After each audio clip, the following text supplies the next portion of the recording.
Ils sont plus d'une centaine à recevoir chacun un chèque d'une valeur d'1 million de francs CFA ce jeudi 14 avril. Au siège du programme national de cohésion sociale, des blessés et les ayants droit des victimes des crises survenues dans le pays et des victimes de l'attaque de Grand Bassam reçoivent le geste de solidarité du gouvernement.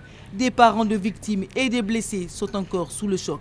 Je suis un peu ému pour ce que la ministre a fait et j'espère que cela continuera comme ça. Je remercie beaucoup le gouvernement. Ça me fait plaisir, ça me fait soulager. Je veux dire au président de la République que Dieu le bénisse, que Dieu le protège. Pour Maria Toukone, l'indemnisation n'efface pas la douleur, mais prouve que le gouvernement fera tout pour soutenir les personnes touchées.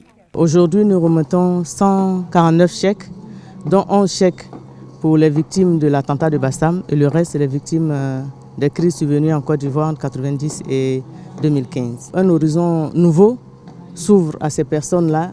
Elles doivent savoir pardonner, être tolérants et chacune à son niveau, en tout cas en tant que victime, cultiver la paix et être artisan de la paix.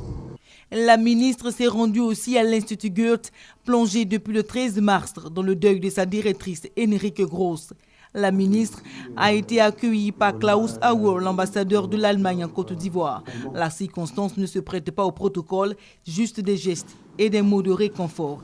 Parmi les victimes décédées de Grand Bassam, 4 Français, leurs familles ont eu droit elles aussi au chèque du gouvernement, réceptionné ici par l'ambassadeur de France. Cet acte de solidarité montre que nous sommes ensemble face à la barbarie.